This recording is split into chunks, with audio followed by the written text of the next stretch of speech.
ஒரு ராஜா ஊரெல்லாம் சுற்றி பார்த்துட்டு வரலாம்னு ஒரு நாள் புறப்பட்டு போனார். ஒரு இடத்துல தறி நெசவு வேலை ரொம்ப மும்முரமாக நடந்துக்கிட்டு இருந்தது. ஒரு பெரியவர் தறியால் நெசவு வேலை செஞ்சுக்கிட்டு இருந்தார். பக்கத்தில் ஒரு அழகான பொண்ணு உட்காந்து நூலை சுற்றிக்கிட்டு இருக்குது. ராஜா அந்த பெரியவரை பார்த்து யார் இந்த பொண்ணுன்னு விசாரித்தார். ராஜா அப்படி கேட்டதும் அவருக்கு ரொம்ப பெருமையாக போயிட்டுது. ஏன்னா உட்காந்துருந்தது அவரோட மகள். அரசே, இது என்னுடைய மகள். இவ வேகமாக நூல் திரிக்கக்கூடியவள். வைக்கோலை எடுத்து இவ திரிச்சா கூட அது எல்லாம் பவுனிழையாக வெளியில் வரும் அப்படின்னு ஒரு ராசி இவளுக்கு அப்படின்னு ரொம்ப பெருமையாக ராஜா கிட்ட சொன்னார். ராஜா இதை கேட்டதும் அசந்துட்டார். அப்படியா, இவ்வளவு அழகும் சாமர்த்தியமும் உள்ள இந்த பொண்ணு என்னோட வரட்டுமே, இவளை என் மருமகளாக ஆக்கிக்கிறேன் அப்படின்னார் ராஜா. அந்த பெரியவருக்கு ஒன்றும் புரியல. ஏதோ கொஞ்சம் பெருமையாக சொல்ல போக அது இப்படி ஆகிட்டுதே அப்படின்னு கவலைப்பட்டார். இருந்தாலும் ராஜா பேச்ச தட்ட முடியுமா, மகளை அனுப்பி வச்சுட்டார். ராஜா அந்த பொண்ணை அரண்மனைக்கு அழைச்சிட்டு வந்தார். அங்கே ஒரு அறையில் வச்சு பூட்டி விட்டார். அந்த ரூமு நிறைய வைக்கோலை கொண்டாந்து போட்டு அடைச்சாங்க. 3 ராட்டைகள் வேறு வச்சுருந்தாங்க. நாளைக்கு பொழுது விடியறதுக்குள்ளே நீ இந்த வைக்கோலையெல்லாம் தங்க இழைகளாக மாற்றி காட்டணும். நாளைக்கு காலம்புறம் வந்து நான் இந்த அறை கதவை திறப்பேன். உன் தகப்பன் சொன்னது மாதிரி எல்லாம் தங்கமாக மாறி இருக்கணும், இல்லைன்னா நீ உயிர் தப்ப முடியாது அப்படின்னு உத்தரவு போட்டார். பாவம் அந்த பொண்ணு என்ன பண்ணும், பகல் பூரா அழுதுகிட்டே உட்காந்துருக்குது. ராத்திரி பூராவும் தூக்கம் வரல. மறுநாள் அதிகாலை நேரத்தில் யாரோ கதவை தட்டுற சத்தம் கேட்டுது. பயந்துக்கிட்டே கதவை திறக்கிறா. திறந்து பார்த்தா வெளியில் 3 அவலட்சணமான பெண்கள். ஒருத்திக்கு வந்து கால் அகலமாக முறை மாதிரி இருக்குது, இன்னொருத்திக்கு கட்டை விரல் கரண்டி மாதிரி பெருசாக இருக்குது, 3ஆவது பொண்ணுக்கு உதடு தடித்து ரப்பர் மாதிரி தொங்கிக்கிட்டு இருக்கு. யார் நீங்கள், உங்களுக்கு என்ன வேணும் அப்படின்னு கேட்குது இந்த பொண்ணு. நாங்கள் உங்களுக்கு உதவி செய்கிறதுக்கு தான் வந்திருக்கிறோம் அப்படின்னு சொல்லி உள்ளே வந்தாங்க. உட்காந்தாங்க. கொஞ்ச நேரத்துக்குள்ளே உள்ளே இருந்த வைக்கோலையெல்லாம் தங்க இழைகளாக மாற்றி கொடுத்துட்டு போயிட்டாங்க. காலையில் ராஜா வந்தார். பார்த்தார். ஆகா பேஷுனார். இன்னும் கொஞ்சம் வைக்கோலை கொண்டாந்து அந்த ரூமில் போட சொன்னார். இந்த வைக்கோலையும் இன்றைக்கி தங்கமாக மாற்றிவிடு, நாளைக்கு மறுநாள் உனக்கும் இளவரசனுக்கும் கல்யாணம்னு சொல்லிவிட்டார். இன்றைக்கி ராத்திரி அந்த 3 பொண்ணுங்களும் வந்தாங்க. வைக்கோலை பொண்ணு இழைகளாக மாற்றினாங்க, புறப்பட்டாங்க. இந்த பொண்ணு அவங்க காலில் விழுந்து வணங்கினா. என் உசுரை காப்பாற்றினீங்க, உங்களுக்கு நான் என்ன கைமாறு செய்ய போகிறேன் அப்படின்னா. பயப்படாத, நீ விரும்பினா எங்களுக்கு ஒரு உதவி செய்யலாம். உன்னுடைய கல்யாணத்துக்கு நாங்கள் 3 பேரும் வரோம். நீ எங்களை வந்து வரவேற்று ராஜாக்கிட்டேயும் இளவரசர்கிட்டையும் நாங்கள் வந்து உன்னோட பெரியப்பா பொண்ணுங்கன்னு சொல்லி அறிமுகப்படுத்தி வை, நாங்கள் விருந்து சாப்பிட்டுட்டு போயிடுறோம் அப்படின்னாங்க. ரொம்பவும் சந்தோஷமாக சரின்னு ஒத்துக்கிட்டா. கல்யாண நாள் வந்தது. கல்யாணம் ரொம்ப கோலாகலமாக நடந்துக்கிட்டு இருக்கு.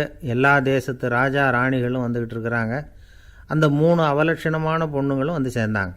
யார் இவங்கன்னு கேட்டார் ராஜா. என் பெரியப்பா பொண்ணுங்க அப்படின்னா அந்த பொண்ணு. காலும் உதடும் கட்டை விரலும் ஏன் இப்படி உங்களுக்கு அவலட்சணம் ஆயிட்டுது அப்படின்னு கேட்டார்.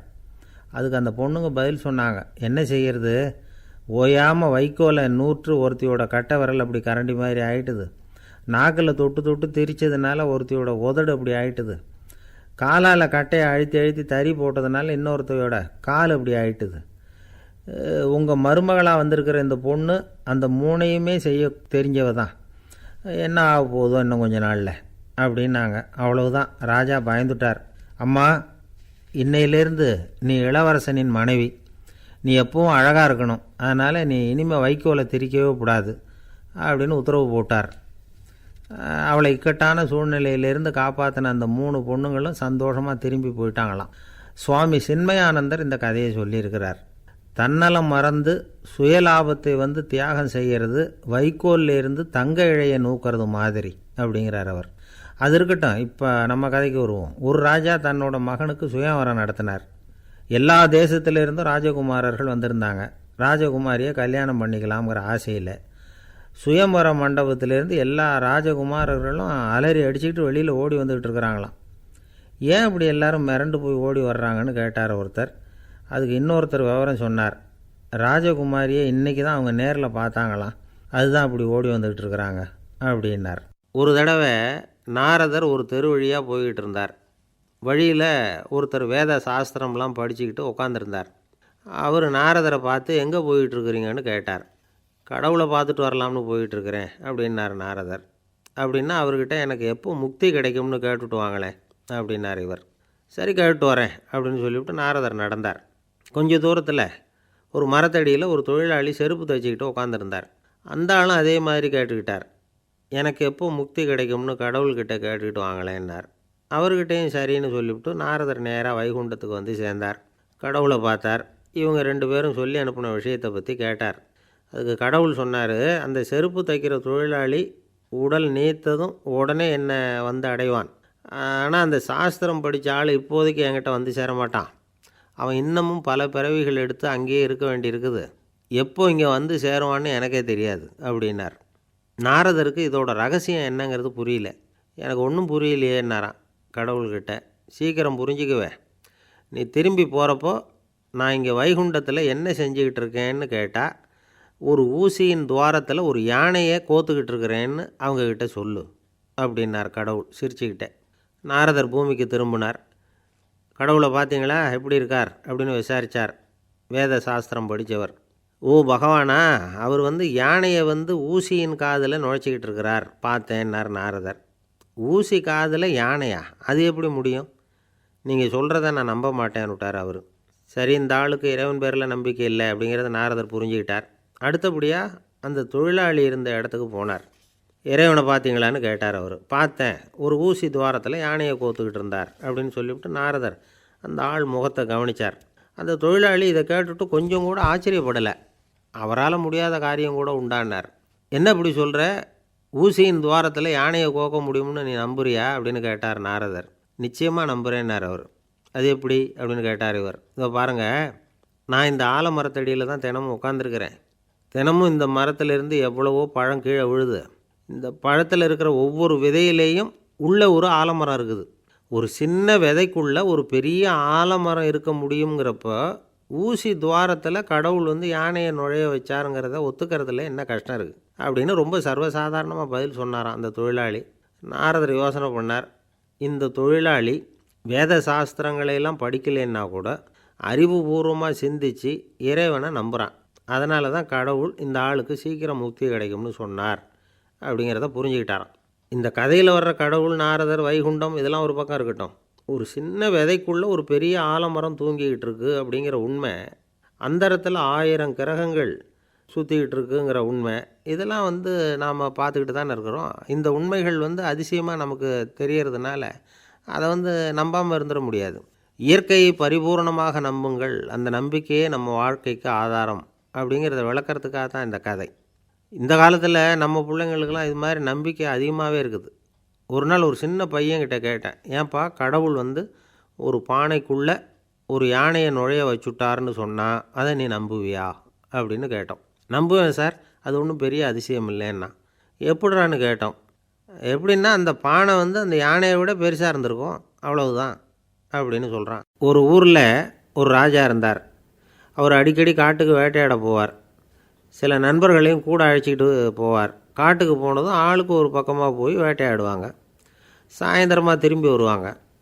மறுநாள் அரண்மனையில் உட்காந்து ஒவ்வொருத்தரும் அவங்க அனுபவங்களை எல்லாம் சொல்லிக்குவாங்க.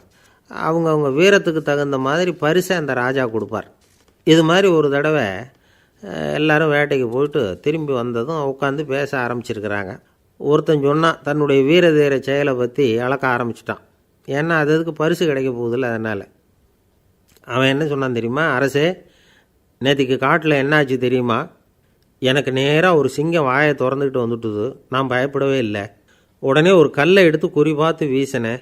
சிங்கத்து வாய்க்குள்ளே போய் அந்த கல் மாட்டிக்கிட்டுது. அவ்வளவுதான். அந்த சிங்கம் என்னை பார்த்துட்டு பயந்துட்டு ஒரே ஓட்டமாக திரும்பி ஓடி போயிட்டுது அப்படின்னா. ஆஹா பலே அப்படின்னு எல்லோரும் கை தட்டினாங்க. 2வது ஆள் ஒருத்தன் எழுந்திரிச்சான். அவன் சொல்ல ஆரம்பித்தான், அரசே, நான் போன வழியில் 2 பெரிய மலைப்பாம்பு கிடந்தது. என்னை முழுங்கிறதுக்கு வந்தது. நான் என்ன பண்ணேன் தெரியுமா? அந்த 2 பாம்போட வாலையும் ஒன்றா சேர்த்து முடிச்சு போட்டுட்டேன். அவ்வளவுதான். அது அங்கே இழுக்க இது இங்கே இழுக்க முடிச்சு நல்லா இறுகி போட்டுது அப்படின்றான். ஆஹா அற்புதம்னு சொல்லி எல்லாரும் கை தட்டினாங்களாம். அடுத்தபடியாக 3வது ஆள் ஒருத்தன் வந்தான். அவன் சொல்ல ஆரம்பித்தான், மன்னா, நான் போன பாதையில் குறுக்க ஒரு ஆறு, அதில் இறங்கி குளித்தேன். யாரோ காலை பிடிச்சி இழுக்கிறது மாதிரி இருந்தது. திரும்பி பார்த்தா ஒரு பெரிய முதலை. நான் உடனே அப்படியே ஒரு துள்ளல் துள்ளி அது முதுகில் போய் உக்காந்துக்கிட்டேன். அதை அப்படியே கரைக்கு நீந்த வச்சேன். கரைக்கு சேர்ந்ததும் அப்படியே ஒரே துள்ளி குதித்து கரைக்கு வந்துட்டேன் அப்படின்றான். அவன் தன்னுடைய வீரத்தை அப்படி சொல்லியிருக்கான். அடடா எப்பேற்பட்ட வீரம் அப்படின்னு எல்லாரும் கை தட்டினாங்களாம். 4வது ஆள் எழுந்திரிச்சான். மன்னா, நான் போன இடத்துல ஒரு கரடி என்னை துரத்த ஆரம்பிச்சுட்டுது. நான் ஒரு மலை உச்சிக்கு வந்துட்டேன். அதுக்கப்புறம் ஒரு அடி எடுத்து வச்சாலும் அதில் பாதாளத்தில் விழ வேண்டியது தான். அந்த நேரம் பார்த்து ஒரு பெரிய ராட்சச கழுகு அந்த பக்கமாக பறந்து வந்தது. நான் உடனே அப்படியே உயர எழும்பி அந்த கழுகோட காலை பிடிச்சிக்கிட்டேன். அப்படியே தொங்கிக்கிட்டே வந்தேன். ஒரு நல்ல இடம் வந்ததும் தொப்புன்னு கீழே குதித்து நடந்து வந்துட்டேன்னா. இதுக்கும் எல்லோரும் கை தட்டுறாங்க. கடைசியாக ஒரு ஆள் எழுந்திரிச்சான். அரசே, நான் போன வழியில் ஒரு பெரிய யானை குறுக்க வந்தது. பயங்கரமாக சத்தம் போட்டுக்கிட்டே வந்தது. நான் பயந்து ஓடலை. உடனே என்ன பண்ணேன் தெரியுமா? அந்த யானையோட வாலை பிடிச்சி தூக்கினேன். தலைக்கு மேலே தூக்கி கரன்னு சுற்றினேன். வேகமாக சுற்றி வீசி எறிஞ்சேன். அவ்வளவுதான். அதே ஸ்பீடில் அந்த யானை மேலே போக ஆரம்பிச்சுட்டுது. இன்னும் கூட அது போய்கிட்டே தான் இருக்குது, கீழே விழவே இல்லைன்னா. இதை கேட்டதும் ராஜாவுக்கு கோபம் வந்துட்டுது. என்ன முட்டாள்னு நினச்சிக்கிட்டு பேசுகிறியா? யானையை நீ வாலை பிடிச்சி தூக்குன, அதை நான் நம்பணுமா அப்படின்னார். உடனே இவன் பணிவாக பதில் சொன்னான். அரசே, ஒரு சிங்கத்து வாயில் கல் மாட்டிக்கிட்டதை நம்புறீங்க, மலைப்பாம்பு வாலை பிடிச்சி முடிச்சு போட்டதை நம்புறீங்க, முதல்ல முதுகில் சவாரி பண்ணதையும் நம்புறீங்க, கழுகு காலை பிடிச்சிக்கிட்டு பறக்கிறதையும் நம்புறீங்க. அப்படி நம்புறப்போ நான் சொன்னதை மட்டும் நம்பக்கூடாதா அப்படின்னு கேட்டானான். பொய் சொன்னவங்கெல்லாம் தலையை தொங்க போட்டுக்கிட்டாங்களாம். ராஜா அவங்கள பார்த்து சொன்னாராம், நீங்கள் எல்லாரும் என்னை முட்டாளாக்கியிருக்கிறீங்க. கடைசியாக பேசின இவன் தான் எனக்கு உண்மை எது பொய் எதுங்கிறத புரிய வச்சிருக்கிறான். இவன் தான் உண்மையான தைரியசாலி அப்படின்னு சொல்லி அவனுக்கே பரிசையெல்லாம் கொடுத்து பாராட்டினாராம். இப்படி ஒரு கதை. உண்மையை நிலைநாட்டுகிறவன் தான் உண்மையான வீரன் அப்படிங்கிறத இதிலிருந்து நாம் புரிஞ்சுக்கணும். இந்த காலத்துல எல்லாம் பொய் சொன்னால் தான் பிழைக்க முடியுங்கிறது ஒரு சில பேரோட நம்பிக்கை. ஒரு அப்பாவுக்கு தன் மகனுக்கு பொய் சொல்ல தெரியலையேங்கிற கவலை. பொய் சொன்னால் தான் இந்த உலகத்தில் பிழைக்கலாம், ஆனால் இவனுக்கு அது தெரியலையே, அதனால் இவனை அழைச்சிட்டு போய் நடுக்கடலில் விட்டுட்டு வந்துடுவோம் அப்படின்னு அழைச்சிட்டு புறப்பட்டான். கடற்கரைக்கு போனான். மகனுக்கு சந்தேகம், எங்கேப்பா என்னை அழைச்சிட்டு போகிறேன்னு கேட்டிருக்கான். கடலில் மீன் பிடிக்க கற்றுக் கொடுக்க போகிறேன் உனக்கு அப்படின்னானா. நான் ஏற்கனவே மீன் பிடிச்சிட்டேனேன்னானா இவன் மகன். எங்கே அதுன்னு கேட்டிருக்கான் அப்பங்காரன். சுட்டு சாப்பிட்டுட்டேன்ருக்கான் புள்ள. அப்பங்காரன் பார்த்தான், சரி நம்ம புள்ள பொழைச்சிக்கும் அப்படின்னு சொல்லி திருப்பி அழைச்சிட்டு வந்துட்டானான். ஒரு ஆள் அசையாமல் கிடக்கிறார். அவர் இருக்காரா போயிட்டாராங்கிறத எப்படி முடிவு பண்ணுறோம்? அவர் மூக்குக்கு முன்னாடி புறங்கையை வச்சு பார்க்குறோம், மூச்சு வருதா இல்லையா அப்படிங்கிறத கண்டுபிடிக்கிறதுக்காக. மூச்சுங்கிறது அவ்வளவு முக்கியமான ஒரு விஷயம். சுவாசம் இல்லைன்னா எதுவுமே இல்லை. நம்ம பூமி இருக்க அது கூட சுவாசிக்குதுங்கிறத சோவியத் விஞ்ஞானிகள் கண்டுபிடிச்சிருக்கிறாங்க. பூமிக்கு மேலே இருக்கிற மண் அடுக்கில் காற்றில் உள்ள ஆக்சிஜன் ஆக்சிகரணம் அடையுது அப்படின்னு தான் இதுவரைக்கும் எல்லோரும் நம்பிக்கிட்டு இருந்தாங்க. ஆனால் இப்போ என்ன கண்டுபிடிச்சிருக்கிறாங்கன்னா, அந்த ஆக்சிஜன் பூமிக்குள்ளே 1 கிலோமீட்டர் ஆழம் வரைக்கும் ஊடுருவி போகுதான். பூமிக்குள்ளே 2 பக்கமும் பல கிலோமீட்டர் வரைக்கும் பரவுதான். பூமிக்குள்ளே இருக்கிற நீர்நிலை அடுக்குகள் தான் நுரையீரல் செய்கிற வேலையை செய்யுதான். நம்ம உடம்புல நுரையீரல் இல்லைன்னா ஒன்றும் நடக்காது. ஒரு மரத்தை தலைகீழாக தொங்க போட்டால் எப்படி இருக்கும்? அப்படி யோசிச்சு பாருங்கள். அப்படி தான் இதுவும் நுரையீரலும் அப்படி தான் இருக்கும். வலது பக்கம் ஒன்று, இடது பக்கம் ஒன்று. வலது பக்கம் நுரையீரல் கொஞ்சம் பெருசாக இருக்கும். நுட்பமான நரம்பு குழாய்கள் அதில் இருக்கும். கோடிக்கணக்கான நுண்ணிய குழாய்களை வச்சுக்கிட்டு தான் அது வேலை செய்யுது. 25 கோடி குழாய்கள் இருக்கும். அதை அப்படியே முழுசாக பிரித்து பரப்புனா ஒரு டென்னிஸ் கோர்ட்டில் பாதி பரப்பளவு இருக்குமா. நுரையீரல் நிறம் கருஞ்சிவப்பு தான். புகை அதிகமாக உள்ளே போச்சுன்னா அது கருப்பாயிடுது. காற்றுல உள்ள பிராணவாயுவை இது இழுத்து எடுத்துக்கிட்டு ரத்தத்தை சுத்தப்படுத்துகிற முக்கியமான வேலையை இது செய்யுது. அசுத்த காற்றை வெளியில் அனுப்பி வச்சுருது. ஒருத்தர் வேகமாக ஓடி வரார், அவருக்கு மூச்சு இறைக்கும். பயங்கரமாக எதையாவது பார்த்து விடுறார், உடனே மூர்ச்சி ஆகிடுவார். இது மாதிரி சமயங்களில் வேறு எந்த தூண்டுதலும் இல்லாமல் நுரையீரல் தானாகவே இயங்கும். இப்படி ஒரு அவசியம் ஏற்படுறப்போ இயக்கத்தை தூண்டி விடுற முக்கியமான இணைப்பு மூளைக்கு கீழே முதுகு எலும்புக்கு மேற்பகுதியில் இருக்குது. அது உடனே சுவாசத்துக்கு அவசர உதவியை கொடுக்குது. இப்போ ஒருத்தர் பேசாமல் உட்காந்துருக்கார். இந்த சமயத்தில் அவருக்கு 1 பங்கு காற்று தேவைப்படுதுன்னு வச்சுக்கோங்க. அவர் எழுந்திரிச்சு நடக்கும் பொழுது 1.5 மடங்கு தேவைப்படும். ஓடினார்னா 3 மடங்கு தேவைப்படும். படுத்துருக்கிறப்ப 1/2 மடங்கு தான் தேவைப்படும். இதுக்கு நிமிஷத்துக்கு 16 தடவை மூச்சு விட்டாகணும். இப்படி சாதாரணமாக உள்ளே இழுக்கிற காற்று கொஞ்சம்தான் இருந்தாலும் இது மாதிரி 8 மடங்கு காற்றை உள்ளே இழுத்து வச்சுக்கிற சாமர்த்தியம் நுரையீரலுக்கு இருக்குதான். தண்ணி, நுண்கிருமிகள், ரசாயன பொருள் இப்படி எது உள்ளே போனாலும் நுரையீரல் சமாளிச்சுக்கும். 30 வருஷமாக விடாத புகை பிடிக்கிறவர் தொடர்ந்து உள்ளே அனுப்பி வைக்கிற புகையை கூட சமாளிக்குதுன்னா பார்த்துங்களேன். உள்ளே போகிற புகை நுட்பமான சுவாச முடிச்சுகளை அழிச்சு விடுது. கறி புகை அது மேலே படிஞ்சு உபயோகம் இல்லாமல் பண்ணிவிடுது. ஆனாலும் தேவைக்கு அதிகமாக 8 மடங்கு கூடுதலாக சுவாச முடிச்சுகள் நம்ம உடம்புக்குள்ளே இருக்கிறதுனால சமாளிக்க முடியுது. சமாளிக்க முடியலன்னா சில சமயம் மூச்சு திணறும். அதை ஒரு எச்சரிக்கையாக எடுத்துக்கிட்டு புகை பிடிக்கிற பழக்கத்தை விட்டுடணும். அதுதான் நல்லது. ஆனால் அப்படி யார் விடுறது? இணை பிரியாத 2 நண்பர்கள் இருந்தாங்களாம். 2 பேரும் விடாமல் சிகரெட்டு குடிக்கிறவங்க. அதில் ஒருத்தன் செத்து போட்டான். இன்னொருத்தன் அதுக்கப்புறம் 2 சிகரெட்டாக குடிக்க ஆரம்பித்தானான். ஏன் இப்படி பண்ணுறேன்னு கேட்டிருக்காங்க. நான் ஒரு சிகரெட்டு தான் குடிக்கிறேன், செத்து போன என்னுடைய ஃப்ரெண்டு இருக்கானே செத்து போனவன், அவனுக்காக இன்னொரு சிகரெட்டு குடிக்கிறேன் அப்படின்னு நானான். இது ரொம்ப ஆபத்து, விட்டுடு அப்படின்னு சொல்லியிருக்காங்க. சரின்னு ஒத்துக்கிட்டான். ஆனால் அதுக்கப்புறமும் ஒரு சிகரெட் வீதமாக குடிச்சிக்கிட்டே இருந்தான். சிகரெட்டு பழக்கத்தை நீ இன்னும் விடலையான்னு கேட்டாங்களாம். அந்த பழக்கத்தை நான் எப்போவோ விட்டுட்டேன், இப்போ நான் குடிக்கிறது என் ஃப்ரெண்டுக்காக அப்படின்னு நானான். இவங்கெல்லாம் எப்படி திருந்துறது? என்னை விட யோக்கியம் இந்த உலகத்தில் வேறு யாரும் இல்லை சார் அப்படின்னார் ஒருத்தர். அவரை விட அயோக்கியன் வேறு யாரும் இருக்க முடியாதுங்கிற முடிவுக்கு கேட்டவங்க வந்துட்டாங்களாம். மனுஷனுக்கு இருக்கிற ஒரு மிகப்பெரிய குறையே தன்கிட்ட இருக்கிற குறை அவனுக்கு தெரியாமல் போகிறது தான். ஆனால் அடுத்தவங்ககிட்ட இருக்கிற குறை இவனுக்கு தெளிவாக தெரிஞ்சிடும். ஒரு ஒட்டகம் ஒரு கொக்கை பார்த்து ஒரு கேள்வி கேட்டு தான். என்ன கேள்வி தெரியுமா? உன் கழுத்து ஏன் இப்படி வளைஞ்சி போயிருக்குது அப்படின்னு கேட்டிருக்கு. இதுக்கு உடம்பே வளைச்சல். இது போய் கொக்கை கிண்டல் பண்ணுது. இன்றைக்கி மனித சுபாவமும் கிட்டத்தட்ட இப்படி தான் இருக்குது. இந்த உலகத்தில் குறையில்லாத மனிதர்கள் யாரும் கிடையாது, நாம் உள்பட. அப்படிங்கிறத முதல்ல நாம் நல்லா புரிஞ்சுக்கணும். ஒரு ஊரில் ஒரு விற்பனை நிலையம் இருந்தது. செல்ல பிராணிகளை விற்பனை செய்கிற நிலையம் அது. நாய், கிளி, பூனை இப்படி நிறைய வச்சு விற்பனை பண்ணிகிட்ருக்குறாங்க. நாய்க்குட்டி விற்பனை செய்கிற பகுதியில் ஒரு சிறுவன் நின்றுக்கிட்டு இருந்தான். விற்பனை செய்கிற ஆளுக்கிட்ட விலை கேட்டுக்கிட்டு இருந்தான். அதோ இருக்குதே அந்த நாய்க்குட்டி என்ன விலை அப்படின்னு கேட்டானா. 1000 ரூபா அப்படின்னாரான். சரி அது வேணாம், இது என்ன விலைன்றிருக்கான். 500 ரூபா அப்படின்னாரான். இந்த சின்ன பையன் கையில் வச்சுருந்தது வெறும் 50 ரூபா தான். அதனால் இதை விட குறைச்சலாக கிடைக்குமான்னு பார்த்துருக்கான். அந்த கடையில் ஒரு மூலையில் சரியாக கவனிக்கப்படாமல் ஒரு நாய்க்குட்டி படுத்து கிடந்தது. பாவமாக கத்திக்கிட்டு இருந்தது. அதை பார்த்ததுமே இவனுக்கு அது ரொம்ப பிடிச்சி போச்சு. உடனே அந்த கடைக்காரரை பார்த்து, அதுவும் அந்த மூலையில் படுத்து கிடக்குதே அந்த நாய்க்குட்டி என்ன விலை அப்படின்னு கேட்டிருக்கான். தம்பி, அது ஒரு கால் ஊனம், அதனால் அது உன்னோட குதித்து விளையாடவோ ஓடுறதோ அதால் முடியாத காரியம் அப்படின்ட்டுருக்கார் அவர். அது தெரிஞ்சு தாங்க கேட்குறேன், அதோட விலை என்ன அதை மட்டும் சொல்லுங்களேன் அப்படின்ட்டுருக்கான். தம்பி, இது கால் ஊனம் உள்ள ஒரு நாய். இதை போய் காசு கொடுத்து வாங்கிறதுக்கு யாராவது பிரியப்படுவாங்களா? இதை நான் உனக்கு இலவசமாகவே தர்றேன், எடுத்துகிட்டு போ அப்படின்னாரான். இதை கேட்டதும் அந்த சிறுவனுக்கு கோவம் வந்துட்டு தான். நீங்கள் ஒன்றும் சும்மா கொடுக்க வேணாம், இந்தாங்க 50 ரூபா, இதை வச்சுக்கிட்டு நாய்க்குட்டியை கொடுங்க அப்படின்ட்டுருக்கான். அவருக்கு ஒன்றும் புரியல, ஆச்சரியமாக இருந்தது. சரின்னு பணத்தை வாங்கிட்டு நாய்க்குட்டியை தூக்கி கொடுத்தார். அந்த சிறுவன் அந்த நாய்க்குட்டியை 2 கையாலையும் வாங்கினா, மார்போடு பிரியமாக சேர்த்து அணைச்சிக்கிட்டான். தெருவில் இறங்கி நடக்கிறான். அப்படி நடக்கும்பொழுது தான் பார்க்குறார், கடைக்காரர் ஆச்சரியமாக அவனை பார்க்குறார். அப்போ தான் அவருக்கு ஒரு விஷயம் புரியுது. அந்த சிறுவன் தெருவில் நாய்க்குட்டியை மார்போடு அணைச்சிக்கிட்டு விந்தி விந்தி நடந்து போய்கிட்டு இருக்கிறான். ஆமாம், அவனுக்கும் ஒரு கால் ஊனம். இந்த நாய்க்குட்டியை யாருமே வாங்க மாட்டாங்கன்னு நினச்சிக்கிட்டு இருந்தார். குறையுள்ள அதுக்கும் ஒரு எஜமானன் கிடச்சிட்டான்.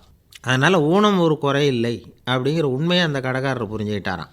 நம்மால் ஒருத்தர் கொஞ்சம் வயசானவர், எழுந்திரிச்சு சரியாக நடக்க முடியாது, சாய்வு நாற்காலியிலேயே எப்பவும் உட்காந்துருப்பார். அவர் தனக்கு துணையாக ஒரு நாயை பக்கத்தில் வச்சுருந்தார். அதுவும் ரொம்ப வயசான ஒரு நாய், எழுந்திரிக்கவே சிரமப்படும், நடக்கவும் முடியாது. அவர் பக்கத்துலேயே இதுவும் சோர்ந்து போய் படுத்து கிடக்கும். அந்த பெரியவரை பார்க்க வந்த ஒருத்தர் கேட்டார், ஏங்க, ஒரு சின்ன பையனை உங்களுக்கு துணையாக வச்சுக்கப்படாதா? இந்த நாயை உங்களுக்கு பாதுகாப்பாக வச்சுருக்கிறீங்களே, உங்களுக்கு ஒரு ஆபத்துன்னா இது எப்படி உங்களுக்கு உதவ முடியும் அப்படின்னார். அப்போ அவர் சொன்னாராம், எனக்கு ஒரு ஆபத்துன்னா அந்த சமயத்தில் இந்த நாய் என்னை தனியாக விட்டுட்டு ஓடி போயிடாமல் இருக்கணும்ல, அதுக்காக தான் இதை நான் வச்சுருக்கிறேன் அப்படின்னாராம். நம்மளில் சில பேர் ரொம்ப தைரியமாக இருப்பாங்க. நாம் கூட சொல்கிறது உண்டு, அந்த ஆளுக்கிட்ட வர்றதுக்கு எமன் கூட பயப்படுவான் அப்படின்னு சொல்கிறது உண்டு. தைரியசாலிகளை நெருங்கிறதுக்கு எமன் பயப்படுவான் அப்படின்னு சொல்கிறது உண்மை தான். அது பொய் இல்லை. மன வலிமை இருக்குது பாருங்கள், அது மனுஷனை காப்பாற்றும். இது மருத்துவ ரீதியான உண்மை. உடல் கோளாறுகள் மன ஆரோக்கியத்தை பாதிக்கும். மன எழுச்சி, மன போராட்டம் இதெல்லாம் உடல் இயக்கத்தில் மாறுதலை உண்டாக்குது. சில வகையான நோய்களுக்கும் மனசுக்கும் இருக்கிற சம்பந்தம் என்னங்கிறத பற்றியெல்லாம் இப்போ ஆராய்ச்சி பண்ணுறாங்க. ஆஸ்மா, மூட்டு வலி, பெருங்குடல் அழற்சி, உயர் இரத்த அழுத்தம், சோரியாசிஸுங்கிற தோல் வியாதி, வயிற்று புண்ணு, இந்த தைராய்டு நச்சுத்தன்மை இது மாதிரி நோய்களை உண்டாக்குறதுல மனசோட பங்கு என்னங்கிறத பற்றியெல்லாம் ஆய்வு பண்ணி பார்த்துருக்குறாங்க. எதுக்கு எடுத்தாலும் சோர்ந்து போகிறது, தோண்டு போகிறது, இப்படிப்பட்ட மனவாகு, அதோட யாரும் நமக்கு உதவ முடியாது அப்படிங்கிற மனோபாவம், கைவிடப்பட்ட மனநிலைமை, இதெல்லாம் நோயோட தீவிரத்தை ரொம்ப அதிகரிக்க செய்யுதான். இவங்கெல்லாம் அந்த கைகால் வலிக்குது, உடம்பு அசதியாக இருக்குது, தூக்கம் வரல, முதுகு வலிக்குது, உடம்பில் உணர்ச்சி குறையுது, கை கால் விரல்லாம் மரத்து போகுது, இப்படி ஏதாவது சொல்லிக்கிட்டு டாக்டர்களை தேடி வந்துக்கிட்டு இருப்பாங்க. நெஞ்சு வலி யாருக்கு வருது தெரியுமா? பதற்றம், போட்டி மனப்பான்மை, அளவுக்கு அதிகமான வேகம், துடிப்பு, பேராசை, இதுலேயும் கட்டுப்பாடு, நேரம் தவறாமை, அப்புறம் இதெல்லாம் உள்ள மனவாக உள்ளவங்க இருக்கிறாங்கள்ல, அவங்க பெரும்பாலும் நெஞ்சு வலிக்கு ஆளாயிடுறாங்களாம். ஃப்ரீட்மேன் அப்படிங்கிறவர் நிறைய ஆராய்ச்சியெல்லாம் பண்ணி பார்த்துட்டு இதை உறுதிப்படுத்தியிருக்கிறார். அவர் பண்ணின ஆராய்ச்சியில் என்னெல்லாம் தெரிய வந்தது தெரியுமா? பொறுப்பு அதிகம் உள்ளவங்களுக்கு கண்டிப்பாக ரத்த அழுத்தம் வரும், அதிகமாக இருக்குமா. அதே மாதிரி கண்டிப்பாக இருக்கிறாங்கல்ல, அவங்களுக்கும் ரத்த அழுத்தம் அதிகரிக்குமா. ரத்த அழுத்தம் தனக்கு அதிகமாக இருக்குங்கிறத தெரிஞ்சுக்கிட்டவங்க தலைவலி, மயக்கம், இந்த தலை சுத்தல், அசதி, இது மாதிரியான உணர்வுகளை அவங்களுக்கு வந்துடும், அது மாதிரி உணர்வு. ஆனால் உண்மை என்ன தெரியுமா? இதெல்லாம் ரத்த அழுத்தத்தினால இல்லை, ரத்த அழுத்தம் கட்டுப்பாட்டுக்குள்ளே இருந்தால் கூட இவங்க இப்படி நினைக்கிறாங்களாம். இதுக்கு காரணம் மனசு தான் அப்படிங்கிறார் அவர். சில பேர் எப்படி தெரியுமா? ஒருத்தர் மாரடைப்பால் இறந்து போனார் அப்படின்னு கேள்விப்பட்டால் போதும், இறந்து போகிறதுக்கு காரணம் இதயம்தான் அப்படிங்கிற பீதியால், இதய தளர்ச்சி அப்படிங்கிற மனநோயால் பாதிக்கப்படுறார். இவங்கெல்லாம் அடிக்கடி தங்களுடைய இதய பகுதியை தொட்டு பார்த்துக்குவாங்க, நாடியை பிடிச்சி பார்த்துக்குவாங்க, அடிக்கடி மூச்சை உள்ளுக்கு இழுத்து வெளியில் விட்டு வலி வருதா அப்படின்னு பார்த்துக்கிட்டு இருப்பாங்க.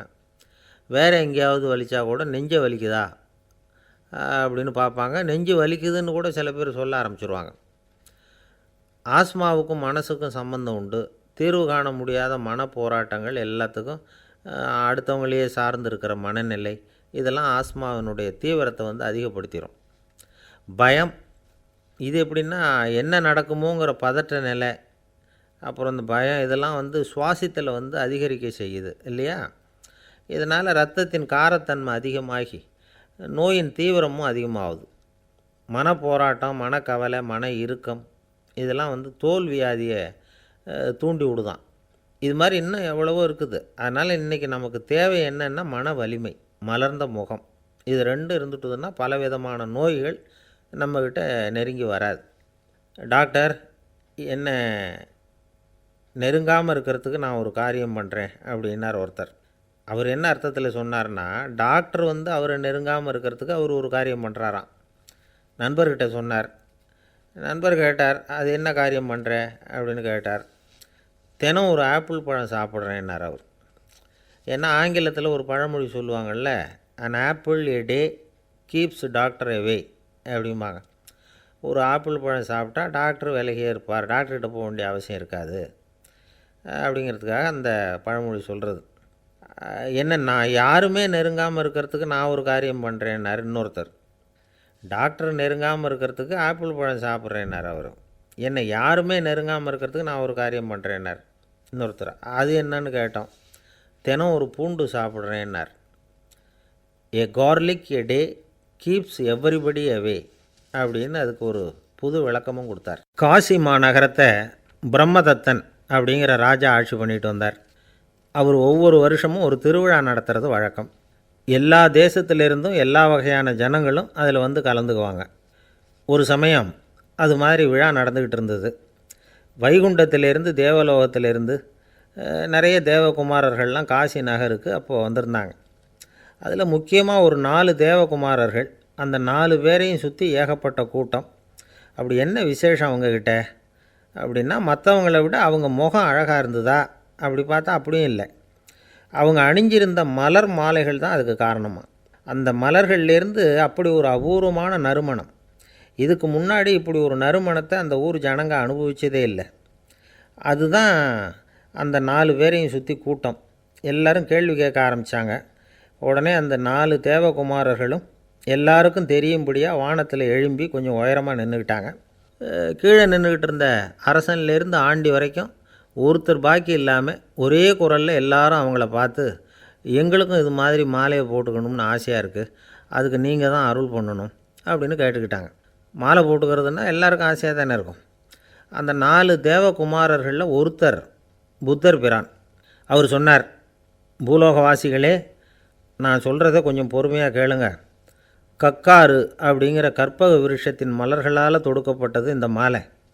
இதுக்கு நிறைய சக்தி உண்டு. எந்த காலமும் இது வாடாது, வாசனையும் குறையாது. ஆனால் இதை அணிந்து கொள்கிறதுக்கு சில தகுதிகள் தேவை அப்படின்னார். என்ன தகுதி அது சொல்லுங்களேன் அப்படின்னு ஏக காலத்தில் எல்லாரும் சத்தம் போட்டாங்க.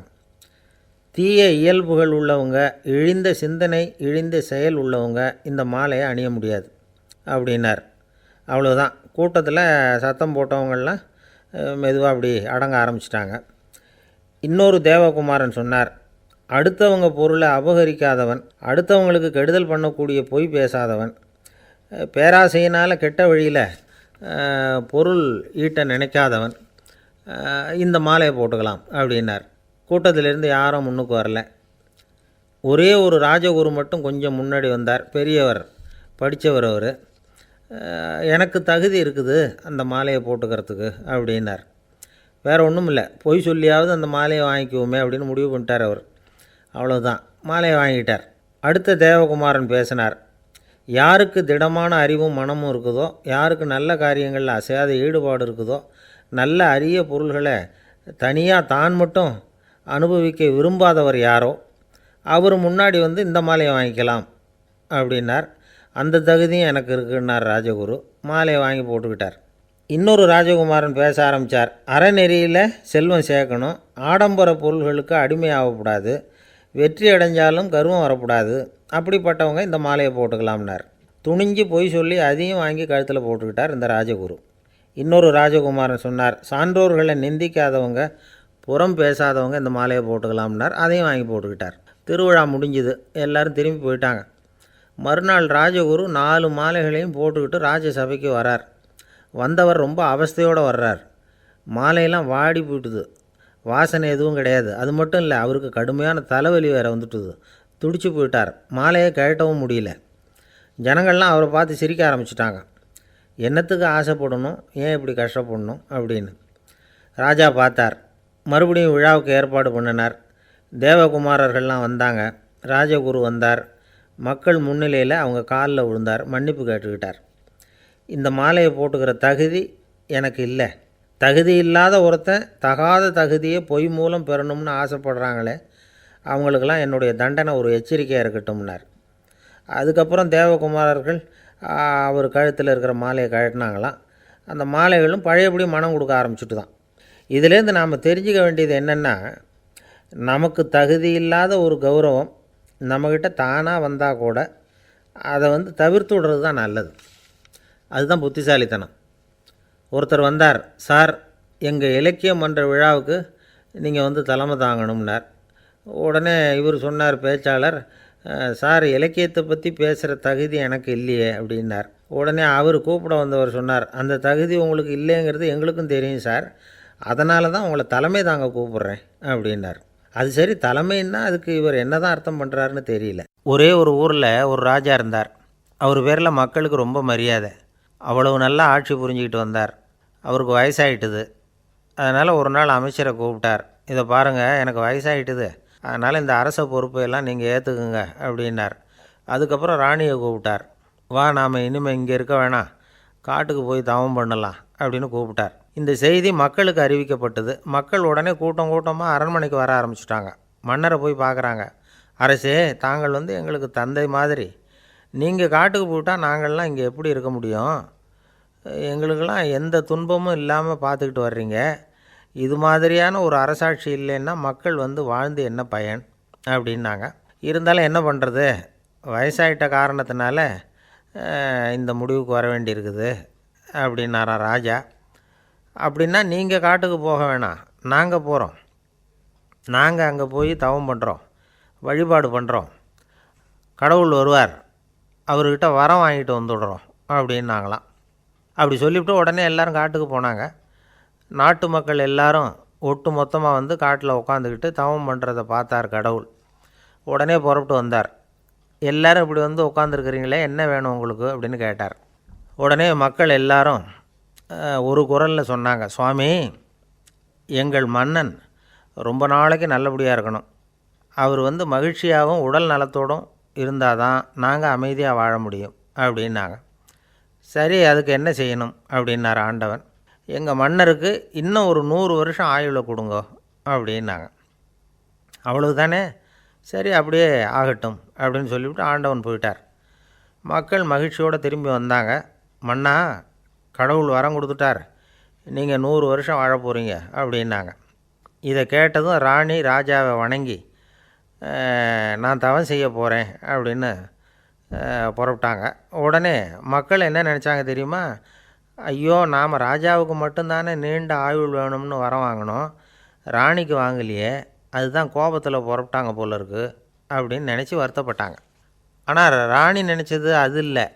ராணி போய் தவம் பண்ணாங்க, கடவுள் காட்சி கொடுத்தார். இவங்க கேட்குறாங்க, சுவாமி, ராஜாவுக்கு மட்டும் 100 வருஷம் ஆயுள்னு வரம் கொடுத்துட்டீங்க, அப்படின்னா குடிமக்களும் 100 வருஷம் இருக்கணும். இப்படிப்பட்ட குடிமக்கள் இல்லைன்னா அப்படிப்பட்ட அரசன் இருந்து என்ன பிரயோஜனம் அப்படின்னாங்களாம்.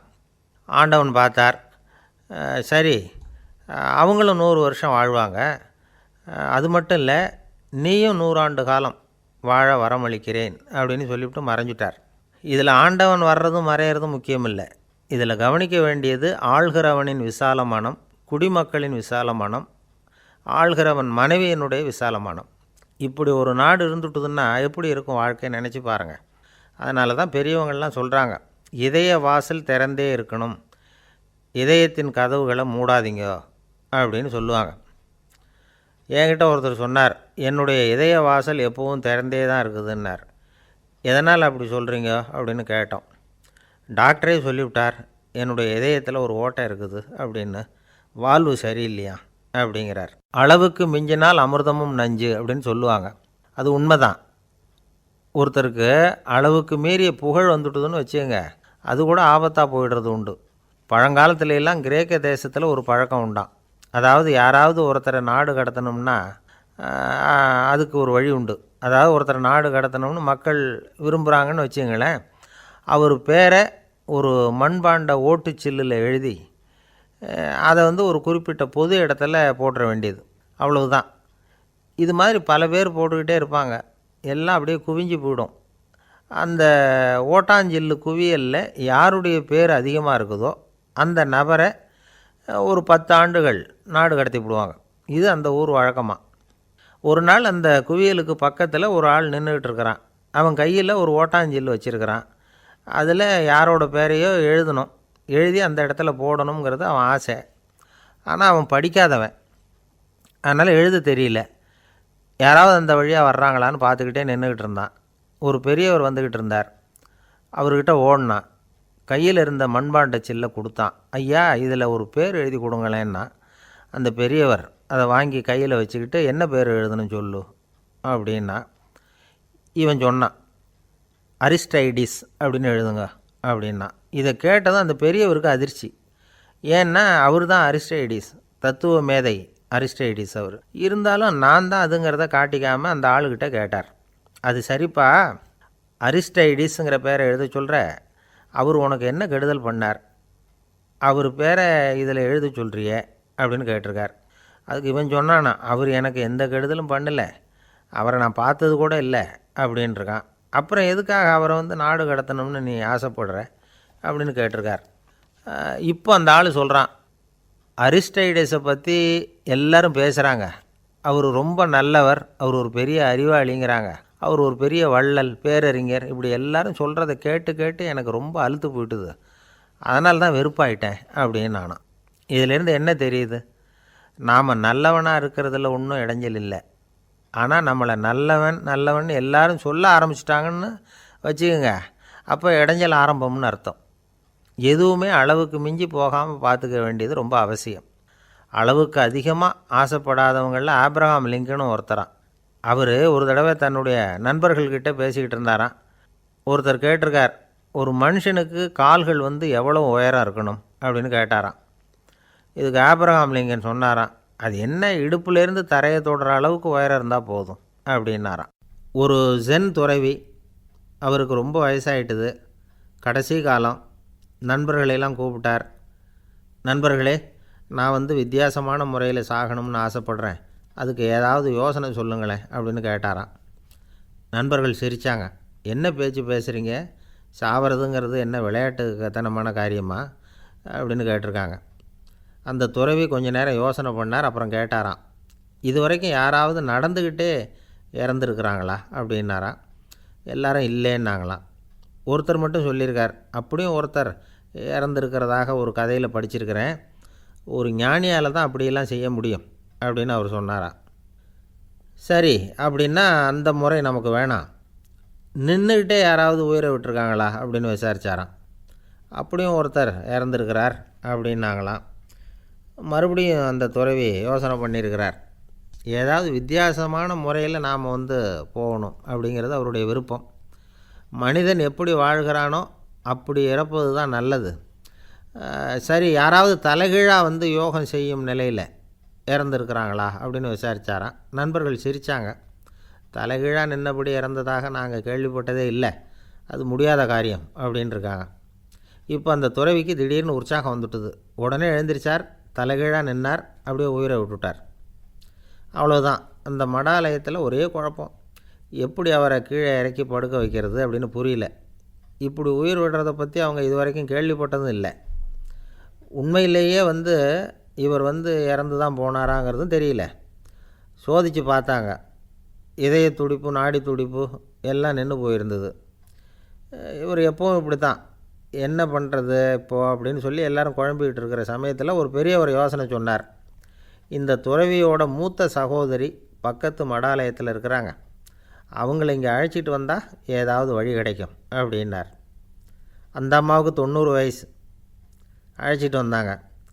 ஒரு குச்சியை ஊன்றிக்கிட்டு அப்படியே மெதுவாக நடந்து வந்தாங்க. தம்பி, தலைகீழாக நின்று உயிர் விட்டு இறக்கிறத பார்த்தாங்க. தம்பின்னு கூப்பிட்டு பார்த்தாங்க, ஒன்றும் காணோம்.